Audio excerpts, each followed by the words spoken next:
Welcome back, everybody, to Fireborn Eternal, Battlesuits Part 2. This is going to be the other unit, Battlesuits. I love the field on the tabletop. They're pretty much a must-bring unit for me. Well, I always bring two. Pretty much, they allow you to take down AV-14, statistically at least, in one turn, even a Land Raider. With their averages, they pretty much will blow up one vehicle in one round of shooting. I always assume that you're going to be hitting on a 2-up. Your TAL, you have marker lights, or you should have marker lights. And you should have enough marker lights to be able to designate a target and eliminate it. Focus fire, destroy it, or incapacitate it, and then move to the next. The fusion guns for these guys are they're fantastic. Melta with an 18-inch range, 9-inch, you get the extra D6.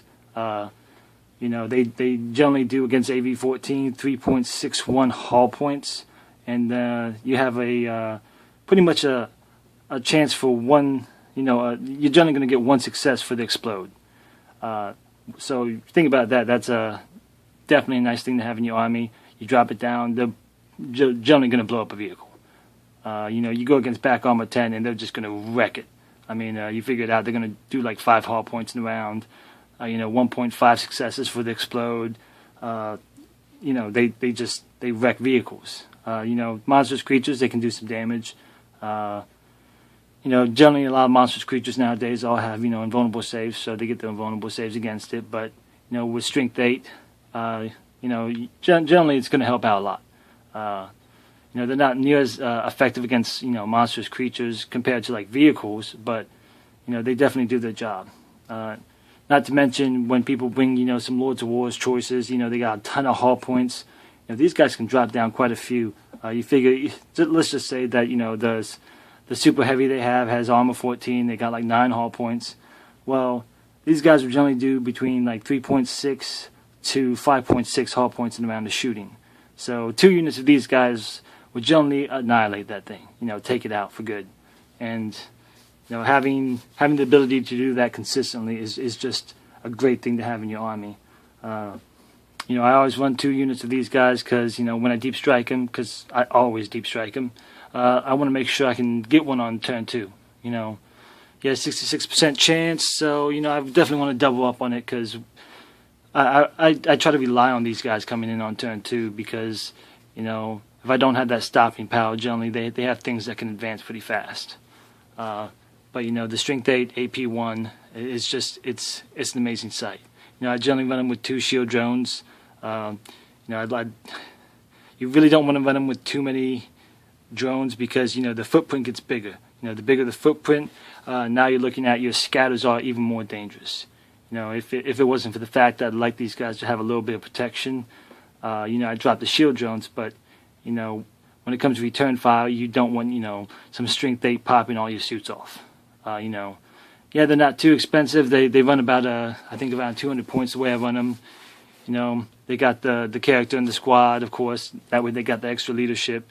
Definitely don't want them to break and run and try to get off the table, and that's never good for a unit that's 200 points. So, but yeah, this unit definitely is a great thing to have in your arsenal. It's more consistent at wounding the harder monstrous creatures than some plasma. Plasma is not bad, but when you get into the higher toughnesses, I'm not a fan of having to roll 6s to do something. You're having a bad dice roll day, and rolling 6s you just can't do, and it's just gonna. I try to minimize your bad chances. And these guys definitely allow you to do that. Against vehicles, they are just superb. People run vehicle heavy armies or some really tough vehicles or some super heavy stuff going on. These guys will, do a lot of damage to that. So definitely a great thing to have in your arsenal. I recommend having at least 1 unit like this. Generally 2 would be great. Like I said, you won't have any issues with dealing with vehicles. If you really want to kind of give them some more flexibility, throw on some target locks. I actually don't use the 3rd hard point on these guys at all.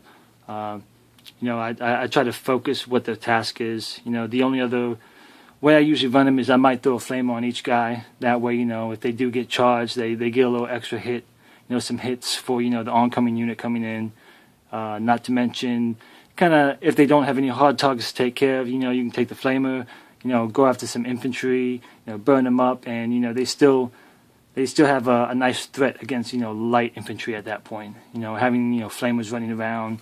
Well, if you saw my first crisis suit log, then I love flamers. It's one of my favorite things about the Tau Army is the fact that you can take 6 flamers in one unit, and that's just amazing. I don't think there's I'm not sure if there's actually any other army that can really do that. So it's something that Tau has that pretty much no one else has the ability to do.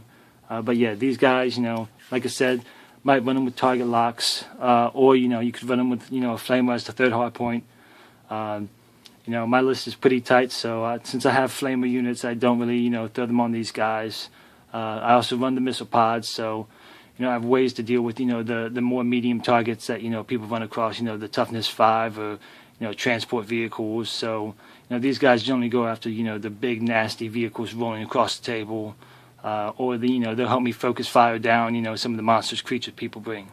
But yeah, that's all I got on these guys for you today. And if you like the vlog, subscribe. I'm going to be trying to do more videos, try to get my whole army kind of posted up on here, and lay down all the units I use. And when I'm done going through them, I'll probably try to break down my army and kind of give you an idea of how I run them and how I tactically play with them now. So hope you enjoyed. Until next time.